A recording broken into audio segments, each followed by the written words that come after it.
this is important to him, and he knows it's important to the people of Texas, so he wanted to make sure that before I came out here, I had all of this information. So the president spoke with Houston Mayor Whitmire and Harris County Judge Lena Hidalgo about the impacts of Hurricane Beryl, and they both asked for help from the federal government.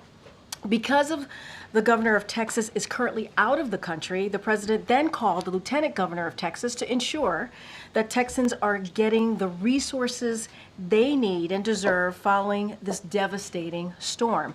On the call, the president raised the need for a major disaster declaration and immediately approved it while on the call when the lieutenant governor requested it. With this major disaster declaration in place, we will be able to provide life-saving and life-sustaining activities. The president and his team have been working around the clock for the past 2 days to ensure Texas has the resources and tools needed to respond to Beryl and keep Americans safe. Officials from the U.S. Coast Guard and FEMA have been on the ground, and senior White House officials have been in constant contact with their counterparts.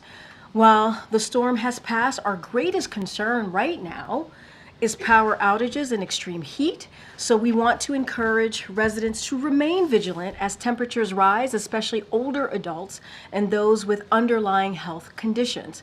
Fortunately, 800,000 have had power restored overnight, and we expect another 1 million to have their power restored today. The federal government has also offered generators to help reduce the impact of the power outages. The president continues to take decisive action to help the people of Texas recover, and he looks forward to working with the state to get more critical resources to the people that need them. I also want to share one additional scheduling item with all of you as well at the top. In addition to many NATO meetings we announced yesterday, on Thursday afternoon, President Biden will meet with President Zelensky of Ukraine to discuss our unwavering support for Ukraine as it continues to defend itself from Russian aggression. That meeting will be at 1:30 p.m. at the Convention Center, which, as you all know, is where the NATO sessions are being held, and it will take place just before the NATO-Ukraine Council meeting. This will be the third meeting between both presidents in recent weeks, following their sit-down in France and also a sit-down at the G7 in Italy, and it will further demonstrate the strength of the partnership between our countries. And finally, just a personal note here, I want to say a few words about Sam Michel here, who served as acting deputy press secretary for the good part of this year. We are sad that today is indeed his last day, but we are so grateful for his service, and he has been an incredible colleague. We were lucky to have him on our team, on our press team. His sharpness, his ability to stay calm under pressure, and his strategic thinking has been a real asset to us all. Sam, you will be greatly missed. Thank you so much for being on the team and stepping in when we really needed you. Okay, all right, Sung Ming. Thank you. I just wanted to get a clarification on the letter that was sent last night. Sure, absolutely. From Dr. O'Connor. And you can correct me if I'm wrong, but it didn't seem to explicitly describe the nature of Dr. Kennard's meeting with Dr. O'Connor. So can you say whether that one meeting was related to care for the president himself? I can say that it was not. It was not. Okay, that's great. And can I just ask why that information that was released last night just wasn't said at the briefing yesterday? Well, no. Actually, a lot of what is in the letter was said at the briefing, to be very, very clear. I said many of the things that were laid out in the letter was actually repeated right here behind this lectern at this podium yesterday.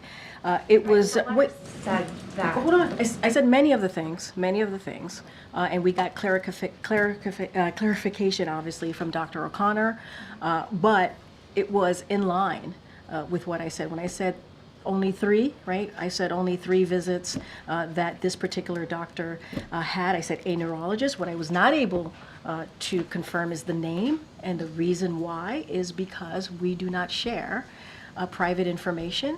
That is something that we respect, and we wanted to make sure that we protected our consultants here that work with the White House Medical Unit, their security as well. And so that is the one thing that I was not able to confirm. Obviously, Dr. O'Connor's letter confirms that, but we had to get permission from Dr. Kennard and also the president in order to put that information. And it is not normal, and that also states that in Dr. O'Connor. But many of the things that I said right here at this podium is in the letter. And can I just also ask a little, this is the second time in less than a week where the briefing had prompted a need for later clarification on questions about the president's health. And I'm just wondering if you could speak to... So I disagree. I disagree, Sungmei. It's not. Yesterday, a lot of the things that I said right here in this briefing room, I know you were not in the briefing room, it's in the letter. It was in the letter. It was being incorrectly assumed and insinuated that the president had seen Dr. Kennard more than 3 times. I said that it was only 3 times that the president had seen a neurologist. I didn't confirm the name, but I did say it was only 3 times. It was being incorrectly assumed and insinuated that the president was being treated for Parkinson's. I said right here that the president was not being treated for Parkinson's. I actually went a step further and said he wasn't taking medication for Parkinson's. I said that right here. It was also being assumed and insinuated that Dr. Kennard was someone who only worked on Parkinson's when in fact he's a general neurologist. That was something that Dr. O'Connor was actually able to confirm, that he was a general neurologist, not in fact a general neurologist. And we also wanted to we just wanted to set the record straight. And so, you know, it is important. We believe it was important to all of you. I actually even said here at the podium, if there was more information that we could provide, we would do that. We would do that. And we did. But many of the things that I said right here is in the letter. Is in the letter. Does the president feel like he's beat back this effort to force him to step aside?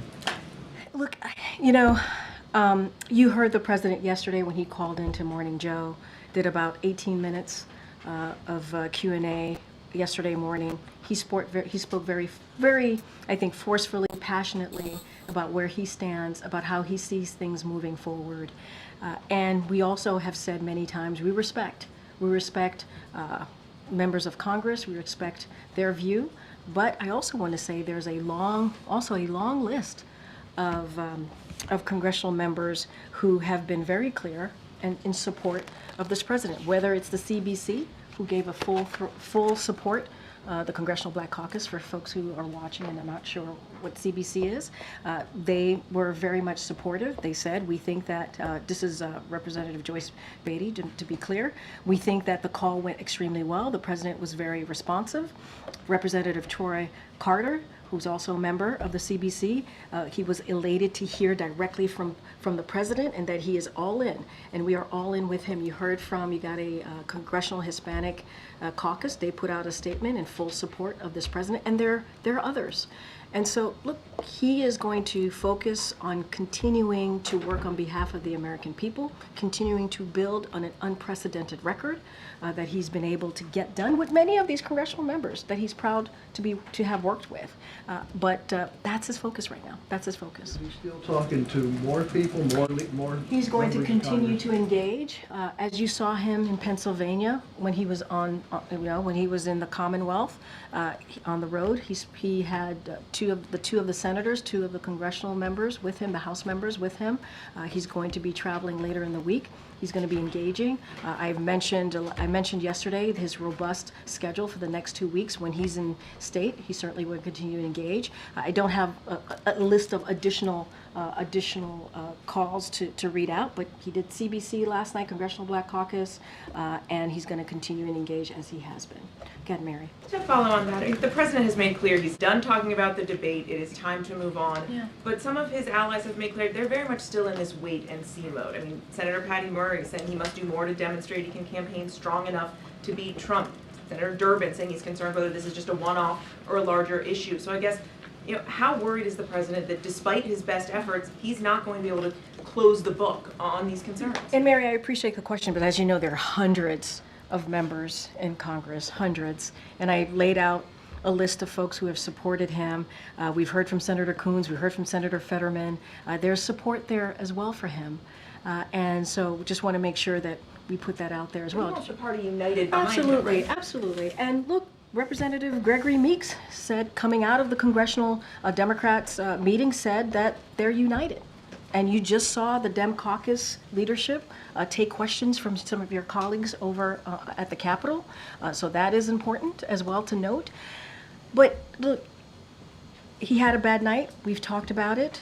He understands people's concerns. We have been out there, as we have been in previous months, but out there obviously in the past 10 days, more than 10 days now, since the debate. And you see from his engagement with everyday people on the ground, you see him with congressional members who are showing their support, speaking on behalf of this president while we're on the ground in that respective state or commonwealth, being where we were in Pennsylvania on Sunday. And so we're just going to continue that. But look, what I can say is, look, we respect people's opinion. These are, you just mentioned 2 senators that we were very proud working with over the past 3.5 years to get historic legislation done, and that's what we want to focus on. You're right, we do want to turn the page. You heard me say this last week. We want to get to the other side of this. We want to continue doing the work, and that's what the president's going to do. And just to be clear, does he have plans to talk with leadership against him? I don't have any calls. We don't have calls to read out or to preview. He is going to continue to engage. I just don't have anything right now to share at this moment. He talked to CBC, again, the Congressional Black Caucus members yesterday. They had a very, very good call, and so he's going to continue to engage. Okay. Thanks, Karine. The White House has obviously fielded a lot of questions in recent days about the president's health, whether the White House has been forthcoming or not about that issue. And I just wondered, have the last 12 days made you reconsider any specific statements that you might have made in recent months on that issue? I appreciate the question. I really do, and the opportunity. I think there has been moments here when I have said, and especially in the gaggle, I think, and actually yesterday, if I have, said, misled in something that I've said or haven't had the full information, I actually own up to that. And I actually say, I will do my best to get you the information. Hence the letter for Dr. O'Connor, right? And so I will, I've always said, I've always been committed to doing the best I can to give you the information that we have. That is a commitment from the team.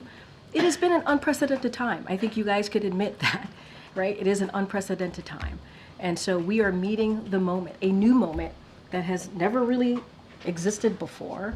And so we want to make sure that we get you all the information that we have. And when we don't have it, we do try our best to provide that information. And so that is something that I'm going to continue to do. And I've always said, it is an honor and a privilege to be standing in front of you every day, exercising in the freedom of the press.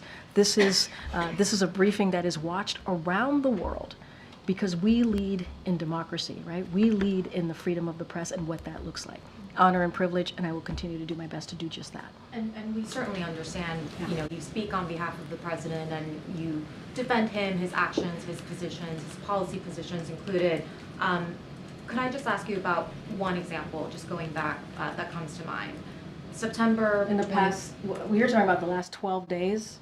I'm talking about recent months. No, well, you just said recently. It's been, we've been going back and forth. And so in the last 12 days or so. That's how, I believe that's how you asked me the question. I was talking generally. Okay. But if I could just ask you about one example. I mean, look, if you're going to ask me about something from months ago, it probably would be fair for me to, I probably won't be able to answer that right away, whatever it is that you're going to say to me. Come back to us. Yeah, I'm happy to do that. But it's also to say, hey, from September of whenever year, right?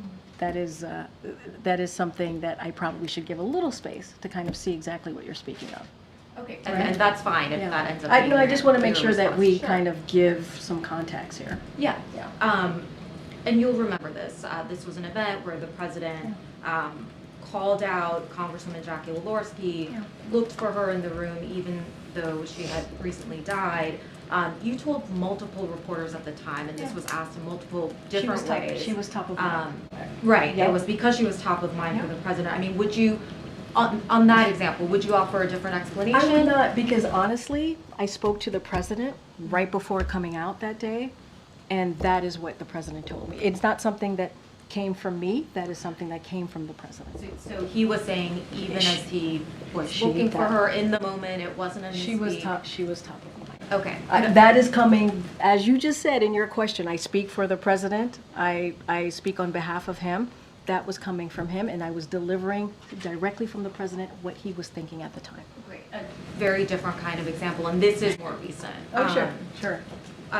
When the president was in Italy for the G7, and you remember he skipped one of the leaders' dinner, which was a major event for the summit. And I remember you were asked about it by reporters, and you said, we shouldn't read too much into the fact that he's skipping one dinner. I mean, would the explanation actually have been that he was tired and that he needed to skip something that was happening so late in the evening? My answer stays the same. I wouldn't read too much into it. It's not the first time that he has.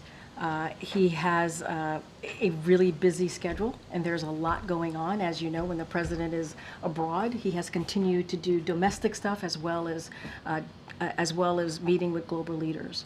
And so I truly would not read too much into it, and I will leave it there. Okay, I have a very final question on the annual Sure. letter from Dr. O'Connor. He said that the president continues to be fit for duty and fully executes all of his responsibilities without any exemptions or accommodations. Just because it's been a couple of months, do you know if that statement is still accurate? It's still accurate. So no exemptions, no accommodations? No exemptions, no accommodations. Thank It's you. accurate. Thank you. Go ahead. Karine, there was an announcement from the Department of Justice today about a crackdown effort to interrupt a Russian state-sponsored bot operation, AI-fueled operation, to denigrate politicians in the United States and elsewhere. Do you have any concerns right now that this is the leading edge of any part of a Russian effort to interfere in the election? Has the president been briefed on this?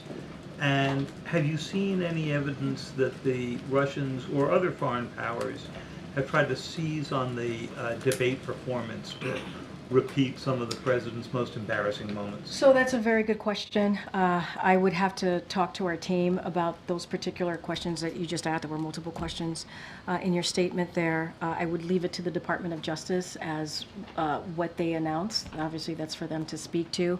Look, AI has always been a concern.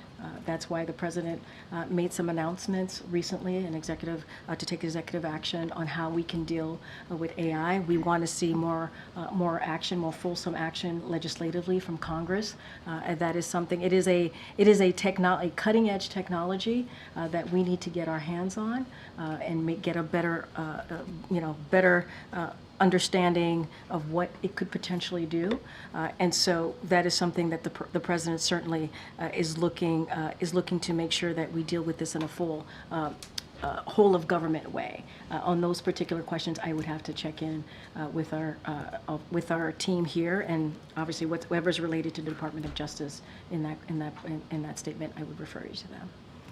Yeah, that's great. You said just a minute ago that the president wants to turn the page on the last couple of weeks and get to the other side of this, where the White House wants to. Has President Biden seen enough support over the last 36 hours from fellow Democrats in Congress to now start turning the page and look ahead? I mean, what's his reaction been to what he's seen since Congress has gotten back? I mean, it's very similar to how I answered the question to one of your colleagues. He's very much focused on what's ahead, right? He's very much focused. He has a fulsome, robust schedule the next 2 weeks that we laid out for all of you. He wants to focus on that, the messages that he wants to come out when he goes to Texas next week, when he goes to Vegas next week. He's going to be on the road on Friday as well. And I also want to say, look, he is proud of the Congressional Black Caucus, who said they have, he has their support. The Congressional Hispanic Caucus did the same, and other members of Congress, obviously. And so, look, he wants to move forward. As your colleague said, definitely unite the party, continuing to unite the party. We heard from Representative Meeks, who said that the Congressional Democrats came out of the meeting today united. I think that's important to note. But the president's going to move forward. He's going to move forward, and he's going to continue to go out there, engage engage with the American public like you saw him do in Pennsylvania, and he's going to stay focused on that. Does he feel like he's weathered this storm, so to speak? Look, I think that he is more determined than ever to continue to get the job done, to continue to build an economy that works for all, to continue to make sure that we have a middle class, right, that is strong, right, that we don't have a trickle-down economy, that economy that's built from the bottom up, middle out. That's what he wants to continue to do. I think this week with the NATO summit, the 75th year of NATO, let's not forget, NATO has helped to protect Americans and also protect the world and what it's been able to do for the past 75 years. You're going to see the president engaging with 32 leaders of this alliance. I think that's really important. That's, again, on behalf of the American people. So he wants to do that. He has a lot on his mind, and as it deals with making sure we deliver for the American people, that's what he's going to focus on. Okay, Peter, I know we had our chat yesterday. Yes, thank you, So go Karine. ahead. Does President Biden commit to serving a full second term if reelected? Yes. Thank you. We know the president says that his health is fine, but it's just his brain, and that he's sharpest before He was joking, by the way. I just want to make sure that that's out there. And people, What's the joke? he was making a lighthearted joke as he was That he has speaking problems with off. his brain. He's speaking off the cuff, and he was making a joke. You know the president; he likes to joke a lot. He's Okay. the same guy who says, "I know I look 40," right? So he likes That's to a make joke. jokes. It is a joke. Okay. I think people laugh when he says it. Well, he So it also is a said joke. he's sharpest before 8 p.m. So, say that the Pentagon at some point picks up an incoming nuke. It's 11 p.m. Who do you call? The First Lady? He has a team that lets him know of any news that is pertinent and important to the American people. He has someone that is decided, obviously, with his National Security Council on who gets to tell him that news. So, Kevin McCarthy just said that when he was the speaker, many times when we had meetings in the Oval Office, Jill was there as well. When the First Lady's in these meetings, is she making decisions or is she just No. advising the president? No, the president is the president of the United States. He makes decisions. Okay. Another family member. President Biden has told me before, he and his son don't have any business dealings together. So what is Hunter Biden doing in White House meetings? Are you talking about the meeting where they came together from Camp David and the two of them walked to the president's meeting and he was there? There's a report that aides were struck by his presence during their discussions. Look, I'm certainly not going to get into private conversations that occur. What I can say is, and I spoke to this before, is that when they came back from Camp David, the president spent a couple days at Camp David with his family. He is very close to his family, as you know. It was the week of 4th of July, which is why his family members were here last week. They walked together, and they walked together into the meeting. Can you say if Hunter Biden has access to classified information? No. And are you guys just not, since February, testing President Biden for Parkinson's or for dementia? Because if he gets a bad result, it's all over that day. Again, as I've said many times before, the president has had a fulsome, comprehensive, what we shared with you was comprehensive, but he's had a full physical. We've shown the results of those physicals this past 3 years. We showed it just 4 months ago. And it is in line with what we have done, similar to President Obama, similar to George W. Bush. We are committed to continue to be transparent. We are committed to continue to show the results of those physicals. And look, it's the president's medical team that makes the decision. We are not, with all due respect, you're not a doctor, I'm not a doctor. It is the president's medical unit that makes a decision on what the president needs. Not a doctor, just No. play one on TV. But I know That's that scary. that is scary.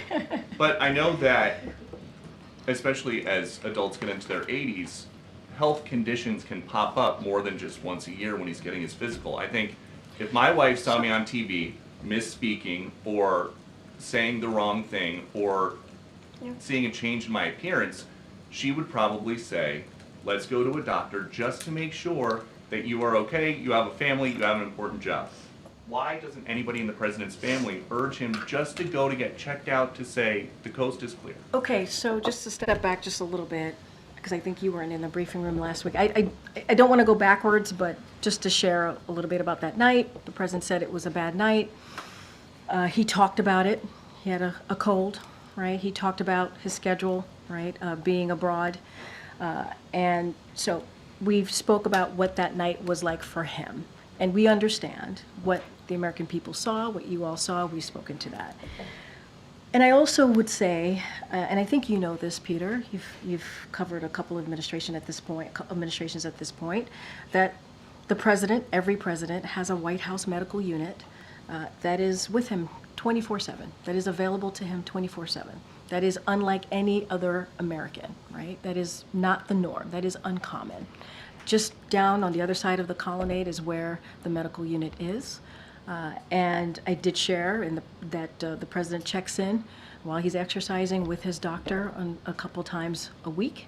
And so he has that. He has something that majority of Americans, all Americans I would probably argue, don't have, which is a full medical unit that is with him at all times. And he gets a full physical, annual physical that we share with all of you.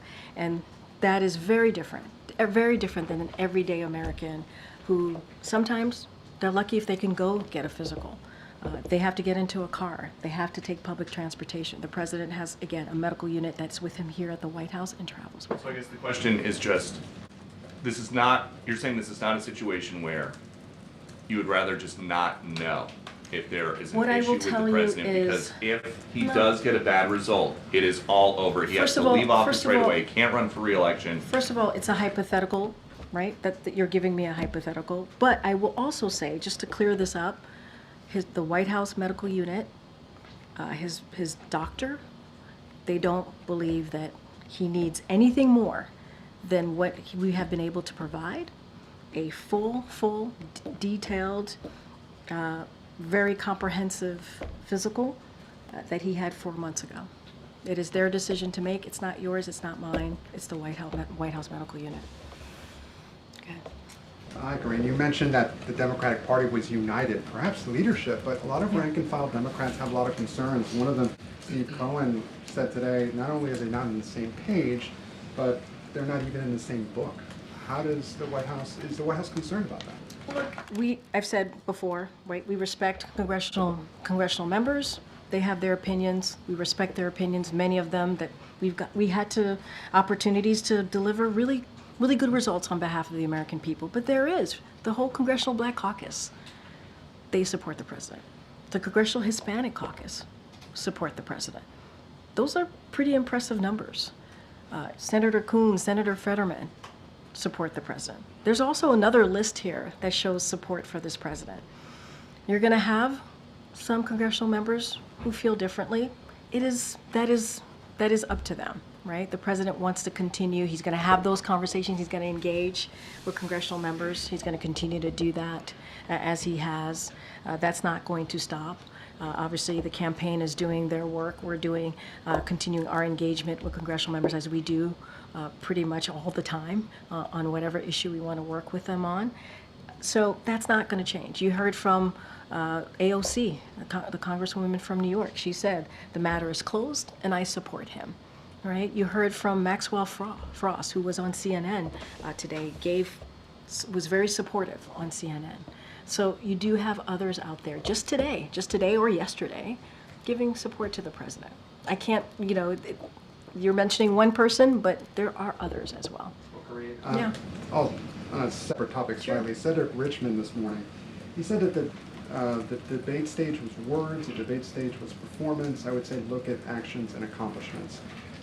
President's allies have made some version of that argument to not pay attention to what he said on stage, but what his accomplishments are.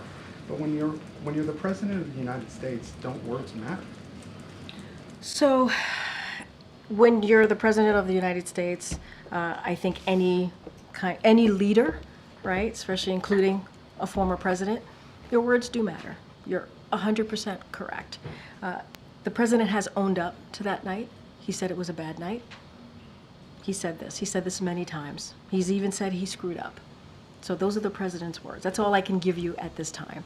We do believe that we should not just look at the 90 minutes. The president has done more than any other modern day presidents, administrations. Historic things have gotten done. When I was watching the Democratic caucus, they talked about $35 insulin, right? Capping that. When you think about seniors who were paying hundreds and hundreds of dollars, we were able to get that done because of a very important piece of legislation that we moved through, right? And only Democrats made that happen. That's also because of the leadership of this president. And that's just one. That's a bipartisan infrastructure legislation. There's the CHIPS and Science Act. There's the PACT Act for our veterans. I mean, there are things that he's been able to do that elected officials, presidents before him have been trying to do and could not get done, beating Big Pharma. So there is a long list of impressive things that this president has been able to get done, getting us out of the pandemic, that we do believe is important to note here as well as an accomplishment of this presidency. Another question that I don't think has been asked, correct me if it has. The White House and also the campaign has said that he had a cold that night. He then went to a watch party afterwards, which you have brought up. I was at that watch party. If he did have a cold, why then push him to another event where he spent some 45 minutes along the rope line? I mean, and not just, and I would add to that, it wasn't just a watch party. We landed at 2 a.m. in the morning in North Carolina. He greeted hundreds of North Carolinians in North Carolina. He woke up the next day in North Carolina, gave a speech in front of thousands of North Carolinians. No. I'm just trying to lay. You gave me an opportunity, and I'm just using that opportunity, obviously, to lay out what the president did in those 2.5 days. Look, one of the reasons that we shared that he had a cold is because during the debate in real time, everybody heard his hoarse voice, and folks asked, and we were able to confirm right away that he had a cold, and that he was also tested negative for COVID. So we were able to share that in real time. So just also want to share that. Look, he pushed forward, right? Many of us have colds, and we still push forward. He's the president of the United States. He understands how important it is to continue to get up every morning, regardless of how you feel, right, to get things done. That's how this president is. I'm sure that's how many presidents before him were as well, when it comes to really not letting a cold get you down. And I think that's also why he pushed forward in the debate also on that night. So look, he pushed forward, tried to get things done, wanted to make sure that he had an opportunity. People who watched him do a debate, who were waiting for him, people at 2 o'clock in the morning in North Carolina who were waiting for him, he wanted to make sure that he engaged with Americans. And finally, Karine, this morning House Speaker Mike Johnson said, as he has before, that Democrats have been covering up the president's mental acuity for years. How do you respond to that, and has the White House misled Americans? So I'll say this, Americans out there, folks who are watching, who are not normally in the day-to-day of what's happening in this world, there is a comprehensive full comprehensive medical report on the website, whitehouse.gov. I would encourage them to take a look, read that report, and they can also read for themselves what his specialist, a group of specialists coming out of the medical unit decided on, what they examined, what they saw, what they reported on. I think that matters as well. It is a group of them that come together when it comes to doing their physical. It is extensive physical. And so there is something there for them. It's transparent, it's out there, it's for them to read, it's for the American, not just for you, for the American people to take a look. And I think that's important to note as well, and that's what I would share with them. Okay, and I'll come to you, Ed, in a second. Okay. Thanks, Karine. The president said yesterday in his letter, in his interview, that he talked to a wide range of voters. He overwhelmingly heard from people that they wanted him to stay in the race. Our polling shows that 76% of Democrats think he is too old to run this year. How is he coming to this conclusion? Are you sure that a handful of events is giving him a representative view of swing state voters? So look, that has been, you all have asked me about polling and his age for, I feel like a year now. It's come up many, many times. And I'm not going to speak to polls. It's not something I'm going to do from here. I'm just going to let the experts, the pundits, and all of you. He's saying he's conducting his No, own no, poll wait. effectively, I isn't he? was about to answer your question. Just give me a second. Look, for the past 3.5 years, the president has been out there talking to voters. And if you think about, what he was referring to when he went to Atlanta right after the watch party, he literally did a rope line. Some of your colleagues were there. Some of your colleagues spoke to some of the folks who were there and heard from them directly. He heard from folks at the rope line. I mean, these are everyday, engaging with everyday people. That's what he did. Landed at 2 a.m. in the morning in North Carolina, hundreds of people there. He did a rope line, engaged with everyday people. The next day, thousands of people were at the North Carolina event, and you heard chants, "Let's go, Joe. We love you, Joe." I mean, that's something that you feel, right? That's something that you feel out there, and that's what he feels out there. The next day, he went to New York, and he was able to speak to some supporters there, and then went to New Jersey. So it is a continuation. On Sunday, 600 people at the church. If you watch that service, you heard from that congregation. If you watched him in Harrisburg, you saw him engaging with people. I mean, there's nothing that takes away, all respect to the polling out there, but nothing takes away, I don't think, from engaging with everyday Americans. I think that matters too. And I'm just laying out the last 10 or 12 days, right? That's just the last 10 or 12 days. One more. Over the weekend, the New York Times reported on a senior White House official who apparently had worked with the president in his vice presidency in the 2020 campaign, said he shouldn't seek re-election. They thought he was not up to it, was showing signs of his age. Does the White House know who this person is or making the effort to find out? And are you comfortable having someone who apparently is traveling with him and working with him this way who thinks this? I mean, look, that is the first time I've ever heard that was in that reporting. This is not the last administration where we try to find who is speaking or leaking. That's not something that we do here. Everybody has their opinion, but that is the first time I've ever heard anything like that. I've never heard anyone speak in that way from here. Get it. To follow up on something you were saying, Gabe, about congressional outreach, has the president spoken to, does he plan to speak with any of those that have publicly called for him to go? Look, I don't have a list of people that the president's going to call. He's going to engage with congressional members. That's something that he's going to do. I can say, I'm sure folks here in his Office of Legislative Affairs has had regular communication with everyone.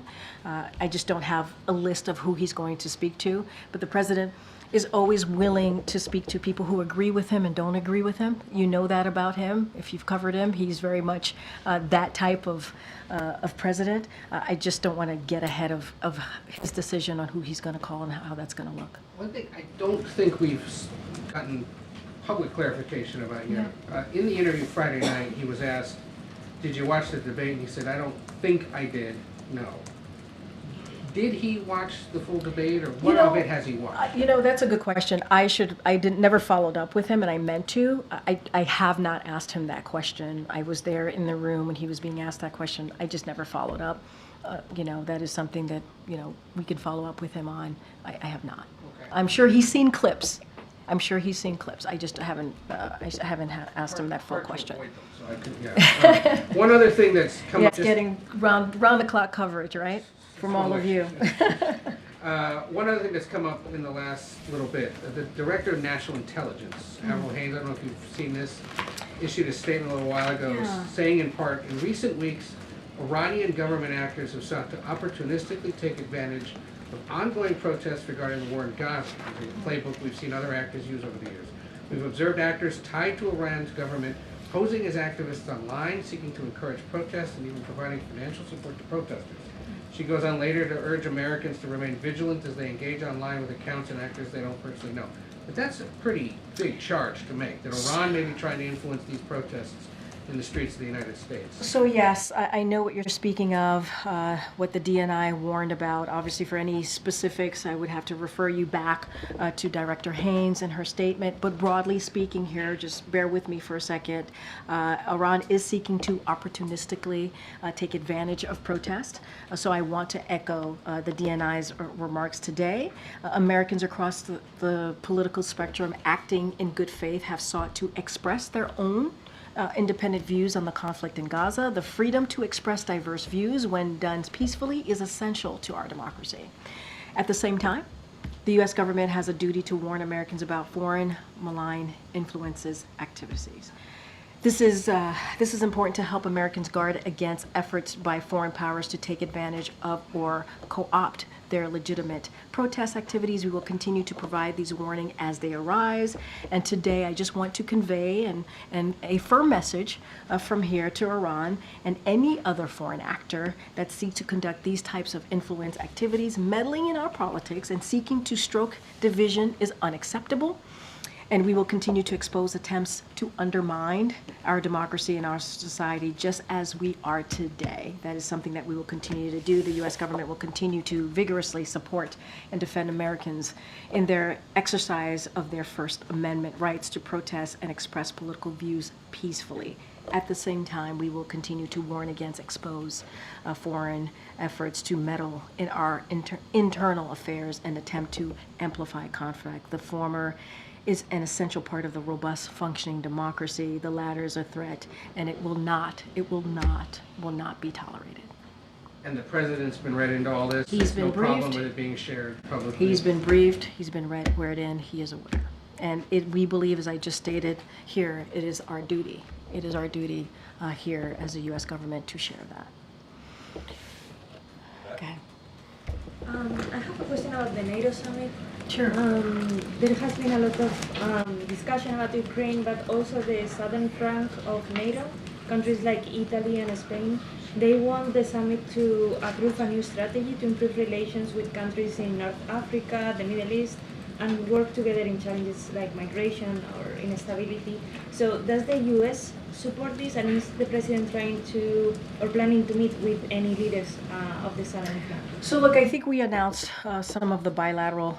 We announced the one with the UK Prime Minister. I just announced with President Zelensky.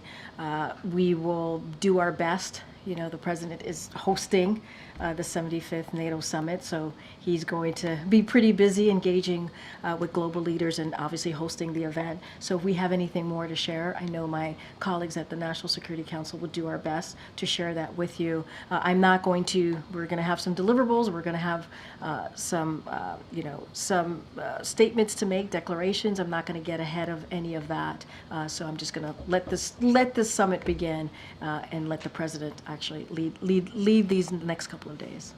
Does the president support this strategy? It has been out there. What I'm saying to you, I'm not going to get ahead of the summit. We're going to have many conversations, many meetings here. I just want to be super mindful. You also asked me about any other bilateral engagements. We've already announced two, and so just don't want to get ahead of anything else. Things happen.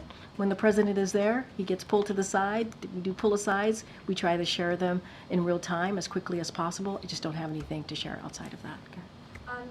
Sticking with NATO, are there any details you can share on President Biden's meeting with President Zelensky? Just any details on potentially what they might discuss? If Biden had said he would announce new air defense for Ukraine, will that come up at all? We will definitely, there will be more air defense that we will be announcing. Don't want to get ahead of the president.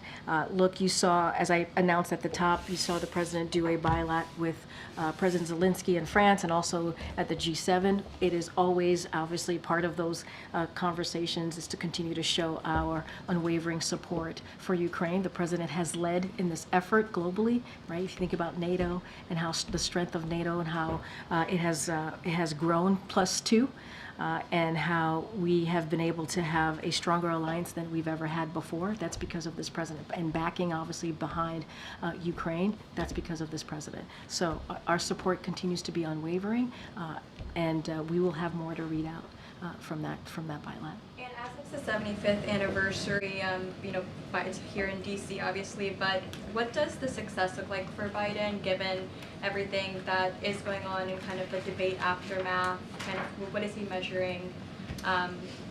So I'll say this, and I've said this many times before as it relates to foreign leaders. And look, I'll say that the foreign leaders have had an opportunity to see what the president has been able to do in the last 3.5 years. They've seen that certainly up close and personal the last 3 years, and they know that they are dealing with a president who has been effective and has been able to get things done. I just talked about NATO and the president's leadership and how we've been able to strengthen NATO, make sure that we invigorated the NATO alliance, and that we've been able to see in the last 3.5 years. So the president wants to continue to strengthen that partnership and strengthen those alliances. Obviously, it's not going to just be NATO allies here. We're going to see others. For example, Japan will be here on Thursdays, and other heads of states. I believe there's going to be 38 heads of states that will be here, and so we want to continue to strengthen those relationships, and that's what the president wants to see. It is an important year, the 75th anniversary, and I think all of the work that the president has been able to do will be on full display.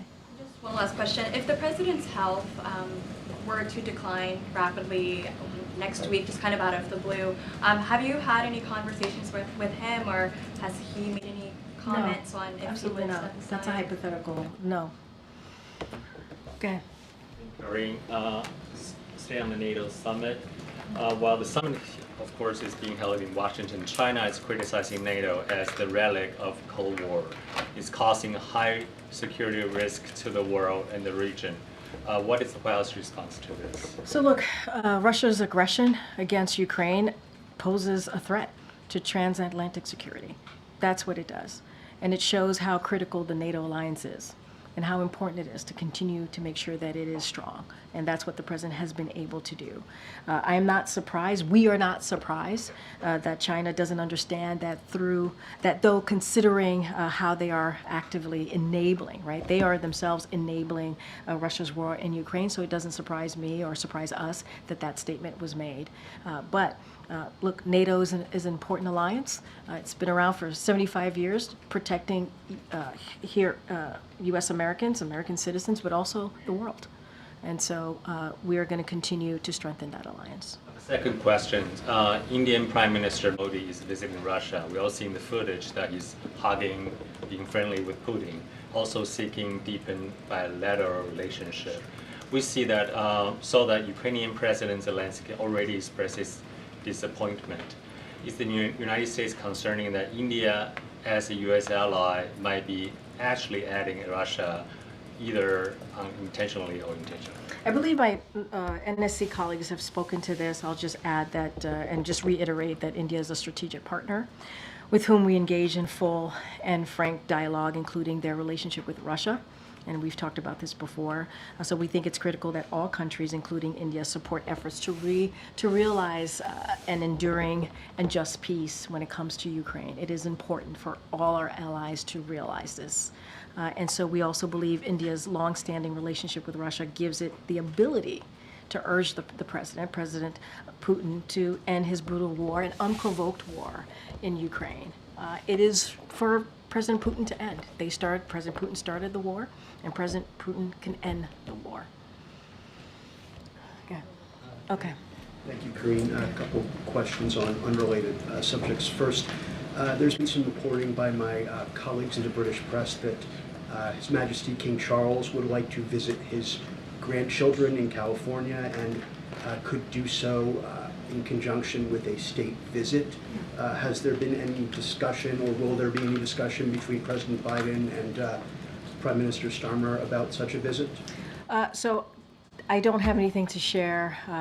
That is something, obviously, that the State Department and NSC would certainly engage on if that were to be the case. As you know, the new Prime Minister will be here for the NATO alliance. I just mentioned that there will be a bilat between President Biden and the new Prime Minister, so the President looks forward to that.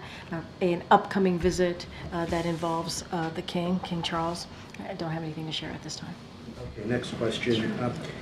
The President yesterday on Morning Joe said he wanted to make sure that the average voter out there still wants Joe Biden to be running for president. And you've rattled off a long list of campaign engagements that he's had over the last 10 or so days since the debate. Those engagements, whenever the president travels, whether it's part of the campaign or official travel, there are advance teams.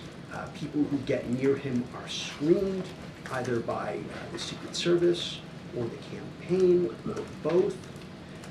So how are these groups of people he's meeting with supporters of his? They are supporters. They get to these official events, these official campaign events. They are known to be supporters of the campaign. They self-select by coming to his events.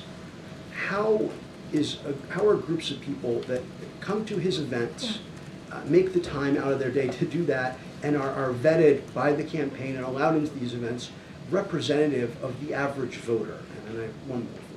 So look, I'm going to be really careful because you're asking me a political question. You would have to talk to the campaign on how the process works, right? No, wait. Give me a second. Give me a second. On how that process works, on who's at these campaign events. So I just want to make that clear because I have to say that from here and make that clear. I would remind you that 14 million people, this is something that I can talk about, voted for the president in the primary. That's 87% of the vote. That matters. Those numbers matter. So that is kind of a reality, a data point that matters as well. And so I'll just leave it there. But I think it does matter. I hear the question that you're asking. He's still engaging with everyday people. He's still hearing directly from them. They're still sharing information, sharing how they feel, sharing how they see the future of his presidency, and I think that matters as well. As far as who's in the room, how that comes together, who's in front of him, you would have to speak to the campaign about that. Last thing, you've described his engagements with Dr. O'Connor on a regular basis as check-ins. That's what you described him having after the debate, a check-in versus an exam. Can you elaborate on what the difference is between a check-in and an exam? At these check-ins, does Dr. O'Connor or another staff member take the president's vitals or anything like that? So I've talked about this on Friday. They're verbal check-ins with the president. They check in. As the president's exercising, that's usually how this happens. And they're not a medical exam. I've said this already. I've cleared that up. It's not a physical. It is a verbal check-in that the president does multiple times with his doctor. It's normally as he's working out. Does anyone from the medical unit take the president's vitals on a regular basis? What I can tell you, he gets regular check-ins. He does regular check-ins a couple times a week with Dr. O'Connor, and that is for his doctor to decide on. That is not something that I can speak to from here. Go ahead, Karen. Thank you. The president's come out very aggressively in the past 24 hours, from that letter to Democrats, the call into MSNBC, the phone call with donors, the CDC last night. Was that his decision personally to step up that outreach? It has been. He's ready. He's on fire. He's ready to go, and he wants to get out there and continue to show that he has more work to do. Right? He has more important issues for the American people to get done, and so he wants to get out there. He's always has, though. I mean, the last 2.5 years, 3 years, 3.5 years, he looks forward to getting out there, speaking directly to the American people. And I know we say this, and I know sometimes you guys don't believe us, but he does want to engage with you all. He does want to talk more to the press. And so now we're certainly going to continue to create opportunities to do that. He's done interviews 47 times in this year alone, and we're going to continue to create opportunities to do this. We're going to get out there so he can engage with the American people more directly. So we're going to continue to do that. But in terms of, especially in the last 24 hours, that type of outreach to ease concerns among Democrats about his campaign continuing, was there something specific that he heard or read that prompted this, would seem more like a flurry over the last 24 hours, that No. didn't happen last week. We Yeah. really saw him doing No, more. I get since it. yesterday. No, I get the question. Look, I wouldn't say there's anything specific. This is something that he wanted to do, and if you think about it, you know, he's been on the road a lot since the debate. He was on the road on Friday. He was on the road on Sunday, and then right out of the debate, right, he did about 2.5 days of going into about 4 states. So he's just been on the road, busy, engaging with Americans. And he did the ABC interview, as you know, obviously. And so he wants to do more. He wants to do more. There's nothing specific, but he understands. He understands what you all saw, right? He understands he had a bad debate. He understands that what Americans saw. So he wants to go out there and continue to prove to all of you that you know, he can continue to do the work and the Feel job. that outreach is working to ease those concerns after the bad debate? I mean, look, I think he's, you know, this is kind of the questions that I got from other colleagues. He's hearing directly from the American people, and I think that matters. You know, I think him being out there and Americans seeing him directly, being able to touch him and ask him questions and see him face to face, I think that matters. And so, look, we're going to continue to move forward and do what we have to do. All right, I think I can take one more. Go ahead, Aria. Thank you so much. We've seen the president like being on the ground more, but we've also heard a slightly new tone from him. He said he was frustrated with the elites of his party. He dismissed polls. He criticized media coverage, saying that journalists get election results wrong. So is this the kind of tone we should expect to hear from him going forward? And does he believe this is the kind of tone that the average voters, as he says, expect from him? Look, I would say this. I think what we've seen the last 10 to 12 days is certainly fundamental to the Joe Biden story. He is someone that is certainly counted out many, many times in his career. People tend to knock him down, and you hear him say he gets back up. This is the story. This is the story of him standing up for himself, standing up for millions of Americans, and certainly millions of Americans who back his leadership. And like him, care. They care about working people. They care about getting things done. And I you know, it really truly is who he is at his core, to fight not just for himself, but what he believes in. And he has seen this over and over again. People count him out. People say he's not going to win. People say, you know, all of the negative things that they want to put at his feet, and he proves them wrong over and over again. You think about 2020. Folks said the same thing. He's not going to win. He's not going to make it. And he won. In 2022, we had a midterm election. And going into that midterm election, it was supposed to be a red wave. There wasn't a red wave. Happened in 2023. Now we're in 2024. And he's going to continue to fight. That is his commitment. That is quintessential Joe Biden story. That is fundamentally who he is to continuing to fight. All right, thanks everybody.